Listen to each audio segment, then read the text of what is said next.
हाँ जी, सत श्रीकाल बच्चों। नैक्सट एक्सरसाइज आप 3.3 कर जा रहे हैं। 3.3 का सबस्टिट्यूट मैथड में आप क्वेश्चन कर रहे थे। इसके तीसरा क्वेश्चन है जिन्होंने की स्टेटमेंट दिते हुए हैं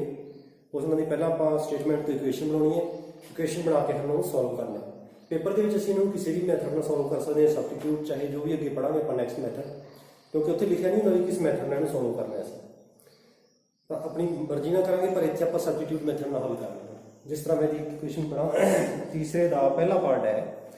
इन किसी किया the difference between two numbers, the difference between two numbers यानी दो नंबर की गल कर रहे हैं। तो असं दोनों नंबर मान लीए दैट फर्स्ट नंबर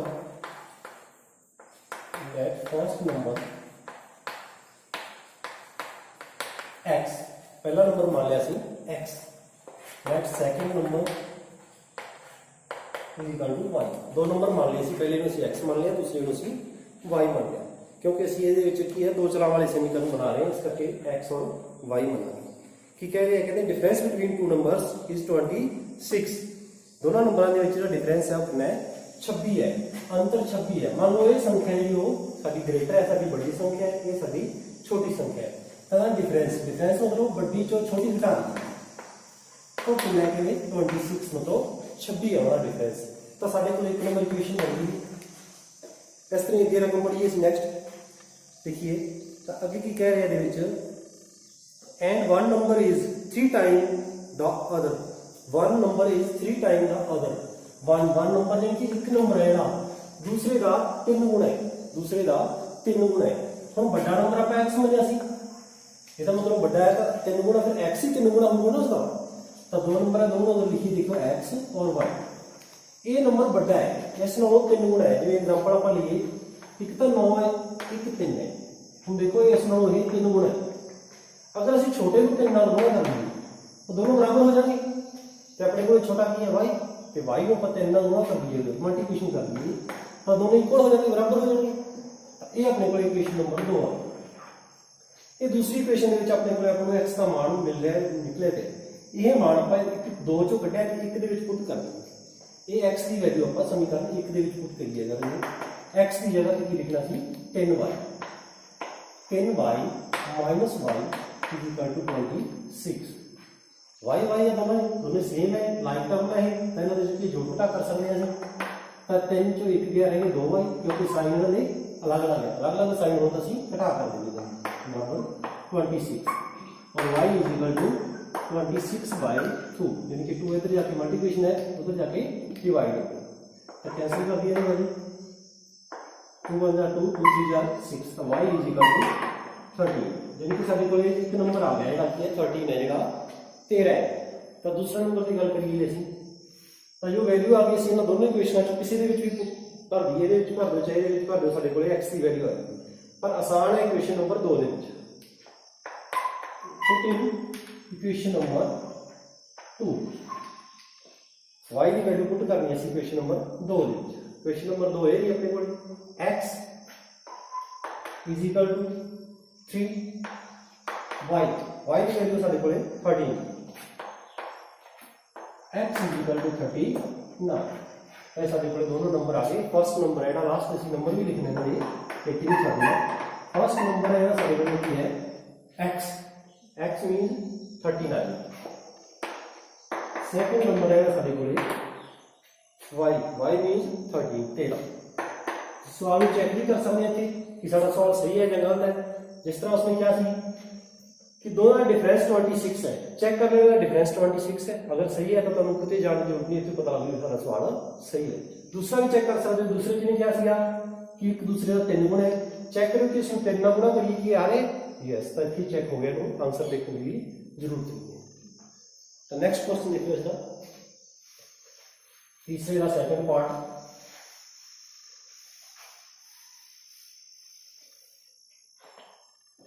तीसरे सेकंड पार्ट की अपने को दो एंगल्स की गल कर रहा है, दो कोणों की गल कर रहा है। ये लिखा है दो संपूरक कोणों में बड़ा कोण छोटे कोण तो 18 डिग्री वध है। संपूरक कोण जिन्होंने असीं इंग्लिश के सप्लीमेंटरी एंगल भी कहते हैं, पढ़िया शायद 9th दस्या तो सप्लीमेंटरी एंगल और कप्लीमेंटरी एंगल। कप्लीमेंटरी एंगल वो होंगे जिन्हों का जोड़ 90 डिग्री हो, सप्लीमेंटरी एंगल वो होंगे जिन्हों का जोड़ 180 डिग्री हो। तो कहना दो सप्लीमेंटरी एंगल है मान लो एंगल दोनों एंगल प्लग करना है। Let first angle x, let second angle y। Degree ਦੇ ਵਿੱਚ ਬਣੇ ਸੀ x डिग्री है एक y डिग्री है, दोनों एंगल मान लिया सी। ਕੀ कह रहा है दोनों एंगल सप्लीमेंट्री एंगल है। सप्लीमेंट्री एंगल है मतलब दोनों का जोड़ 180 डिग्री है। दोनों का जोड़ 180 डिग्री है, तो x जोड़ y बराबर 180 डिग्री। इक्वेशन नंबर 1 बन गई ਸਾਡੇ ਕੋਲ। दूसरा ਇਹਦੇ ਵਿੱਚ ਕੀ ਕਹਿ ਰਿਹਾ ਹੈ, ਕਹਿੰਦਾ ਇਹਨਾਂ ਵਿੱਚੋਂ ਇੱਕ ਦੂਸਰੇ ਨਾਲੋਂ 18 ਵੱਧ ਹੈ, ਇੱਕ ਦੂਸਰੇ ਨਾਲੋਂ 18 ਵੱਧ ਹੈ। ਕਹਿੰਦਾ ਜੇ ਕਿਸੇ ਨੂੰ ਤੁਸੀਂ ਵੱਡਾ ਐਂਗਲ ਮਿਲ ਲਓ ਕੋਈ ਦਿੱਕਤ ਨਹੀਂ, ਆਪਾਂ ਚਾਹੇ y ਨੂੰ ਵੱਡਾ ਕਹਿੰਦੇ ਚਾਹੇ x ਨੂੰ ਵੱਡਾ ਸਮਝ ਲਓ। ਅਸੀਂ ਮੰਨ ਲਿਆ ਵੀ x ਸਾਡਾ ਕੋਣ ਹੈ ਜਿਹੜਾ ਵੱਡਾ ਹੈ, x ਵੱਡਾ ਹੈ 18 ਜ਼ਿਆਦਾ ਹੈ y ਨਾਲੋਂ, दोनों को बराबर करना है। बराबर करना है तो y नालों 18 ज्यादा है, तो ये 18 जोड़ देंगे, दोनों बराबर हो जाएंगे। क्योंकि 18 ज्यादा है, गुणा नहीं लिखा पिछले सवाल की सी, तो इनमें गुणा गुणा का मतलब गुणा करनी थी। ये क्या 18 ज्यादा है, ज्यादा है तो मतलब 18 जोड़ने है। इधर भी x की अपने को वैल्यू निकल के आ गई, अपने को x की वैल्यू आ गई है। x की वैल्यू सीधे करेंगे, इस क्वेश्चन कंप्लीट नहीं, तुम खुद कंप्लीट करना है इसमें, क्योंकि बहुत आसान है। x की वैल्यू से फिर भरनी है तो सॉल्व करना है। सारे को x और y दोनों एंगल आ जाएंगे। इक्वेशन उतार सकते हो सी ना।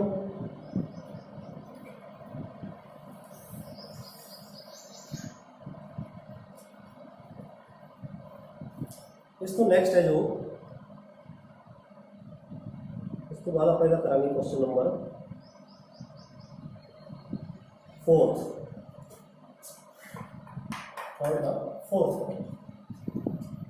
काफी इंपॉर्टेंट है, अच्छा सवाल है।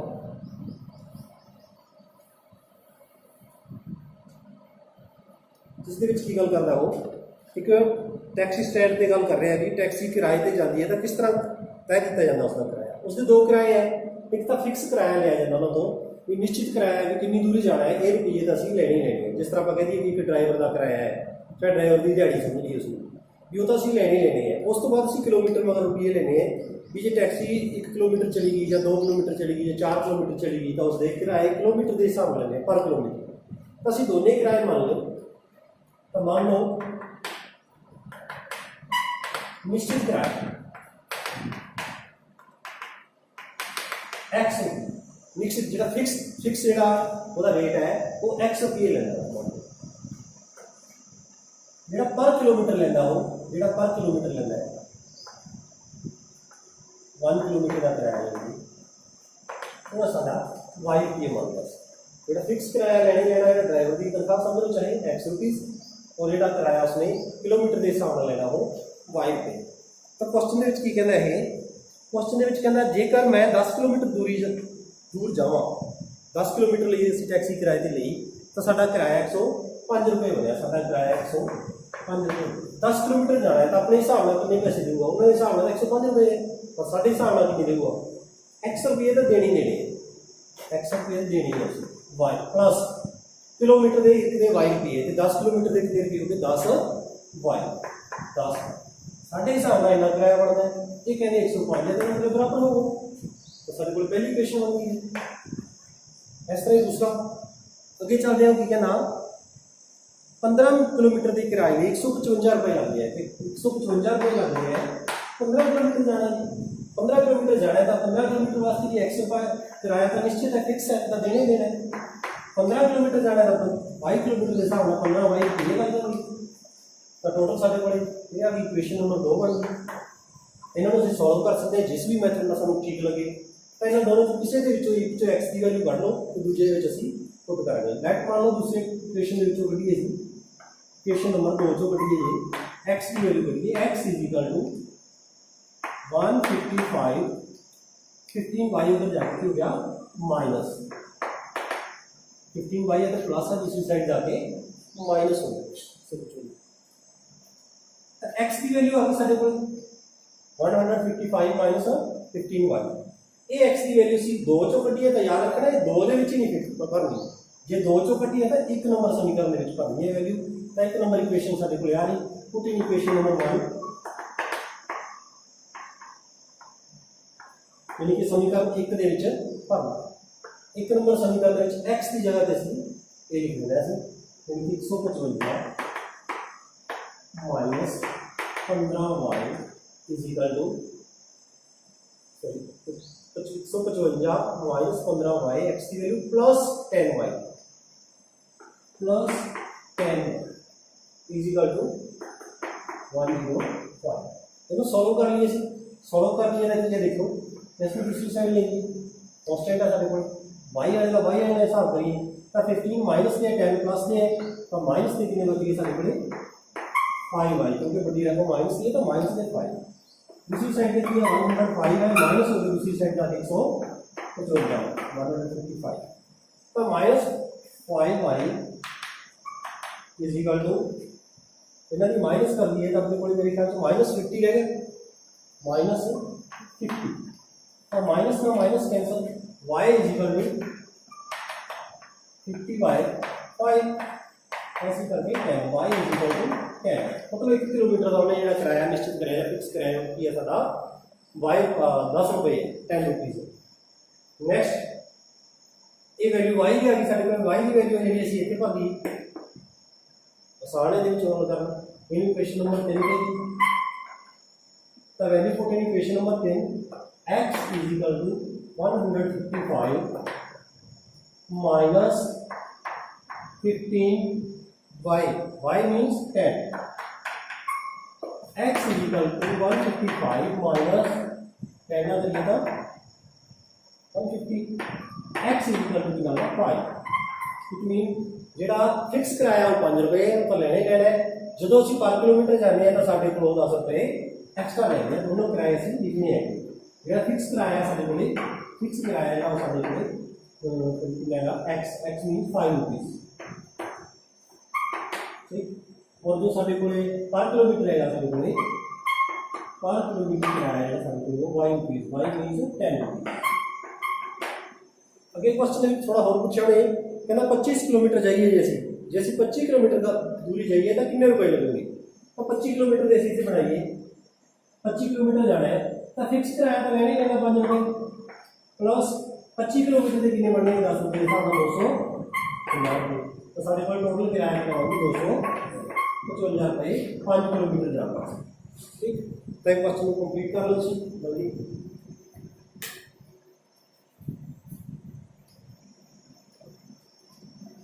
नेक्स्ट देखिए अपन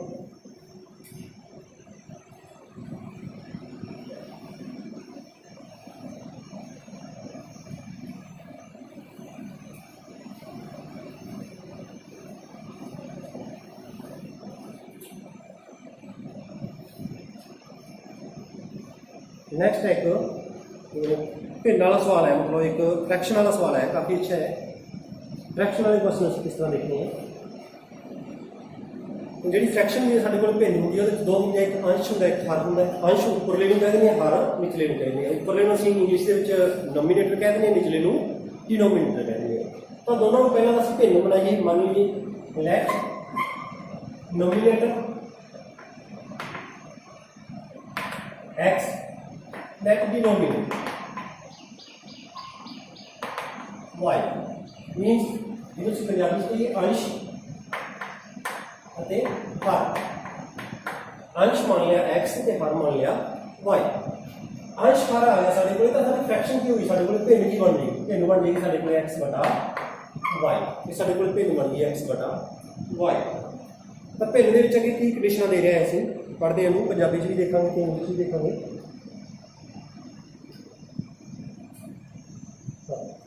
कितना फ्रैक्शन की कर 9/11 2 इज 8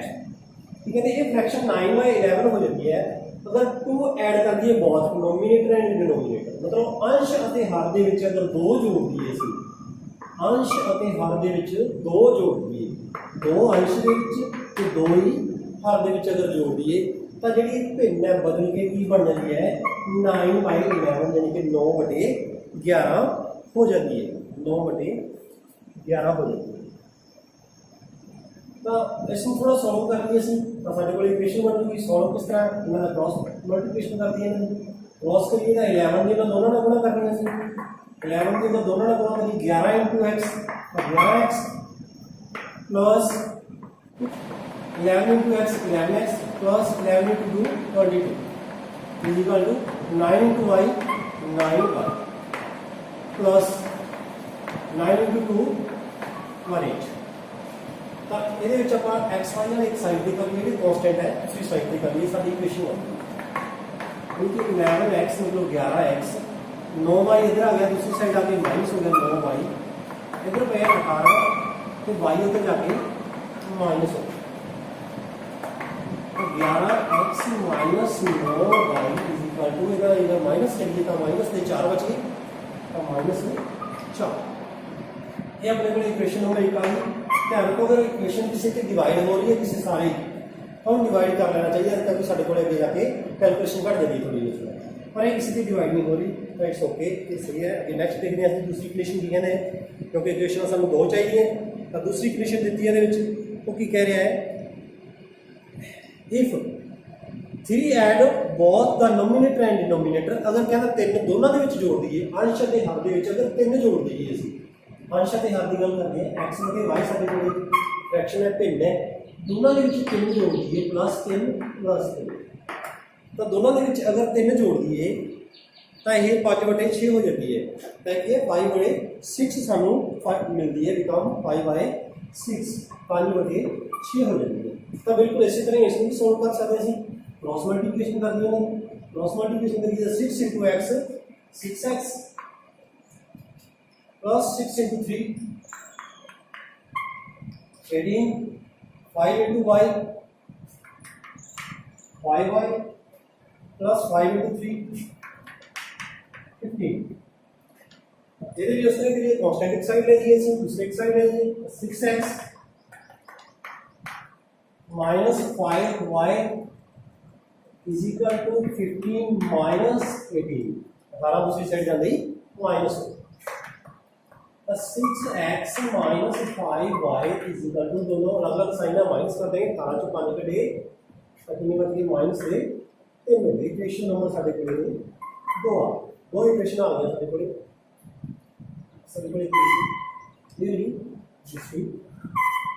दोनों सब्स्टिट्यूट मेथड ना हल करिए,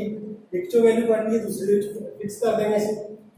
तो किसी के वैल्यू कट लियो, साढ़े को कोएफिशिएंट इतने भी किसी का एक है नहीं, इतने भी एक है नहीं, किसी का दोनों नाल 5 6 है, इतने 11 9, तो किसी का मर्जी कर लीजिए, ऐसी कोई दिक्कत नहीं।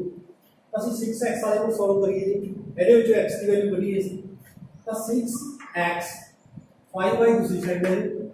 -3 + 5y, क्योंकि अंदर जाके वैल्यू प्लस हो, x इज इक्वल टू 6 की उधर ले जाओ, -3 + 5y 6, क्योंकि 6 से मल्टीप्लिकेशन है, तो दोनों ने डिवाइड करो, याद रखना दोनों ने 3 ने डिवाइड किया और 5 ने डिवाइड किया, दोनों ने डिवाइड करता, ये साडे कोल x की वैल्यू आ गई, ਜਿਹੜੀ x की वैल्यू ਅਸੀਂ 2 ਦੇ ਵਿੱਚੋਂ ਕੱਢੀ ਹੈ, 2 ਦੇ ਵਿੱਚੋਂ ਕੱਢੀ ਹੈ, ਤਾਂ ਅਸੀਂ ਇਹਨੂੰ ਪੁੱਟ ਕਰ ਦਈਏ 1 ਦੇ ਵਿੱਚ, 1 ਦੇ ਵਿੱਚ ਇਹ ਵੈਲਿਊ ਰੱਖੀ ਹੈ, ਅਗਰ x ਦੀ ਵੈਲਿਊ ਇਕੁਏਸ਼ਨ ਨੰਬਰ 1 ਦੇ ਵਿੱਚ, ਪੁੱਟ equation number 1 11x, x means -3 + 5y 6, x की वैल्यू पर -9y इज इक्वल टू -4। इसमें सॉल्व करनी साढ़े को y की वैल्यू है, सॉल्व करने इसकी ध्यान रखना, कुछ बच्चे भी कैंसिल करते हैं 3 6 इन्हें कैंसिल नहीं कर सकते, क्योंकि ये ब्रैकेट के अंदर है,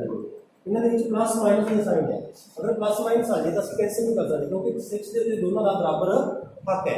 पर ऐसे दोनों नहीं कैंसिल करना, किसी का नहीं करना। हाँ, अगर बाहर लेना करना तो कर सकते हैं, क्योंकि ये इतना मल्टीप्लिकेशन है, ये ब्रैकेट का नहीं समझ आएगा, दोनों ने किया है मल्टीप्लिकेशन, तो ये कैंसिल नहीं हो रहा है, कैंसिल नहीं हो रहा है, तो 6 का इलाज करिए, 6 का डिवाइड में 6 है, अगर सारी इक्वेशन में 6 का मल्टीप्लिकेशन कर देंगे तो 6 कैंसिल हो जाए, कोई भी 6 ना मल्टीप्लिकेशन कर देंगे, ये भी 6 ना कर देंगे, ये भी 6 ना, क्योंकि सारे में इक्को जिहा कर सकते हैं, ये सारे में इक्को जिहा जोड़ सकते हैं, सारे दे विच गुणा कर सकते हैं, इक्को जिहा भाग कर सकते हैं, तो असं अपने को सारे 6 नाल मल्टीप्लिकेशन करके लिखे ना multiply by 6 in both side, दोनों साइड 6 का मल्टीप्लिकेशन करिए, तो 6 ना 6 कैंसिल, और ये 11 ने गुणा कर दिया, 11 -3 तक हो गई -33, 11 + 5 55y, ये minus 9 into 6 54 y is equal to minus 4 into 6 minus 24 y वाले एक साइड ले लो दूसरे पे एक साइड कर लो तो y वाले दोनों पे इन्होंने अगर आप हिसाब किताब करिए दोनों का साइन की अलग अलग है माइनस हो जाए 55 से 54 अगर माइनस करिए तो एक y बच गया वो भी प्लस है y इज इक्वल टू 24 है दूसरी साइड पे माइनस में प्लस 33 दूसरी साइड पे लेगी प्लस हो दूसरी साइड पे जाके दोनों साइन अलग अलग है इन्होंने की कर देने से घटा देना तो y इज इक्वल टू 24 है तो सारे को कितने आ गए 9 प्लस दे 9 सो 9 नहीं 11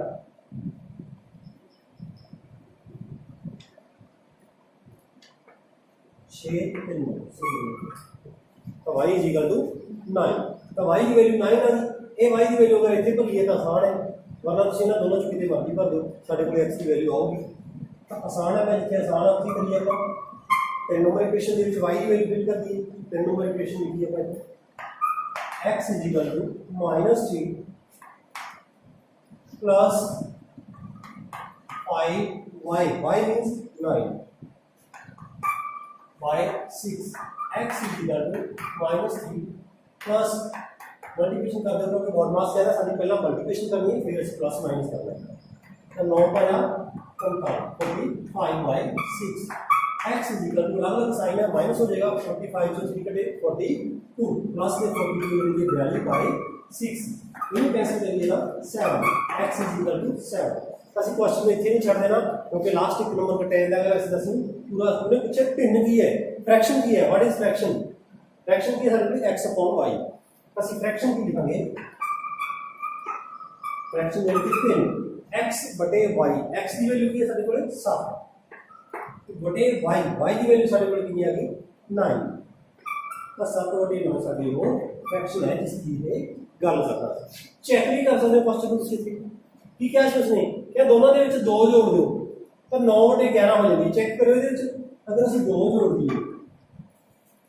कि 9 बन रहा है थले भी 2 जोड़ दिए तो कि 11 बन रहा है तो यस सानू पेपर के विच ना दी नाल साडा क्लीयर हो जू साडे 2 ਜਾਂ 5 4 नंबर जिन्ने दा भी है पक्के है क्लियर है असं ना दी चेक नहीं कर सकते क्लियर नेक्स्ट एक क्वेश्चन हो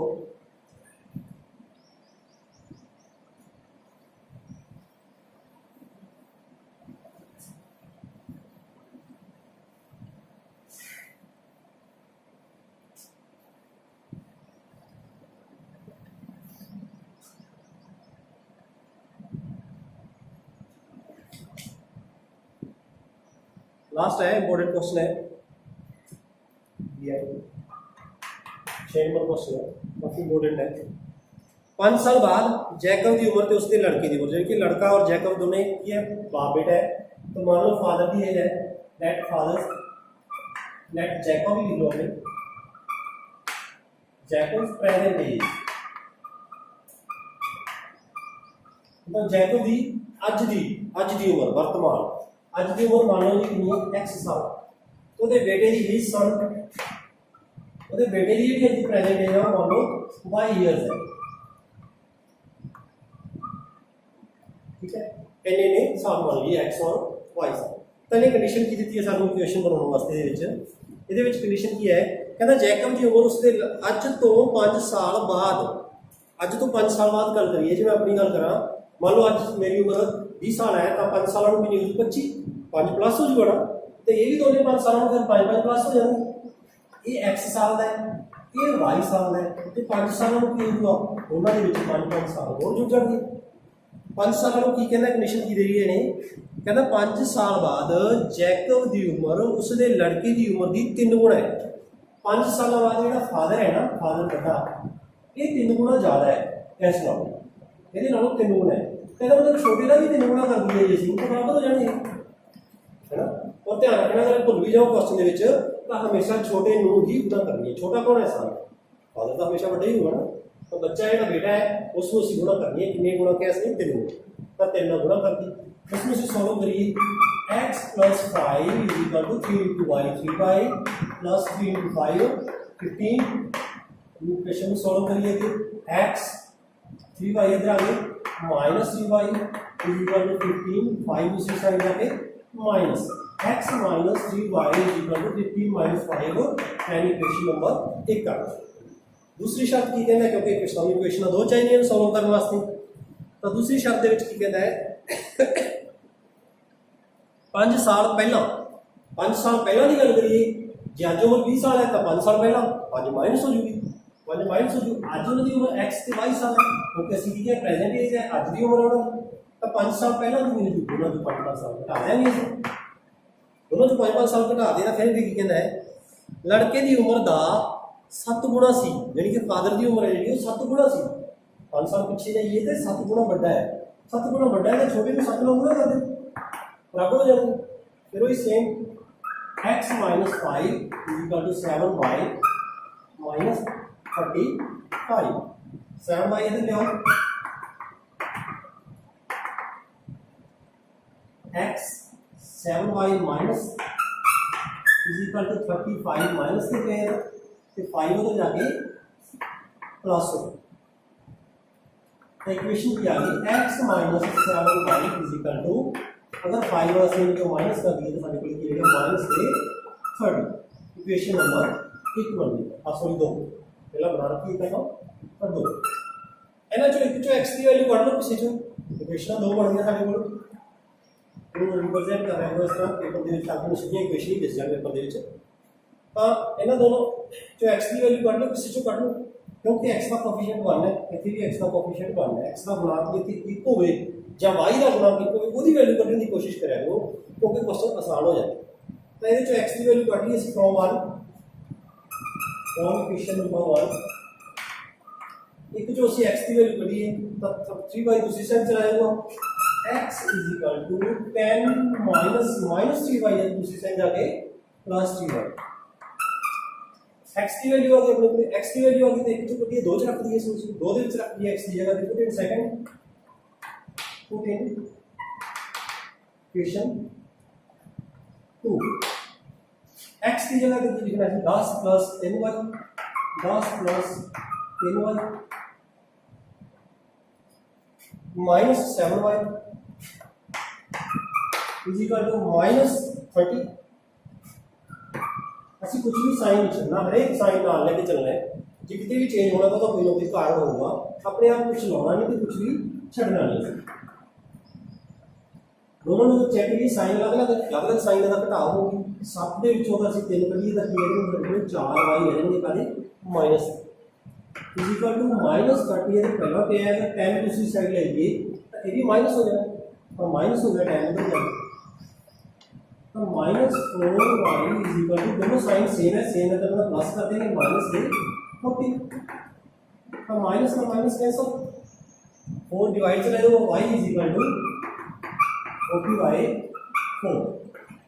कैंसिल करके क्या आएगा 10 तो y इज इक्वल टू 10 जिनके साथ कोई दोनों की उम्र आ गई तो लास्ट में ये भी लिखना है कि जैकब की एज है जो x मीन साडे कोल कितने साल आ गई तो जैकब की उम्र से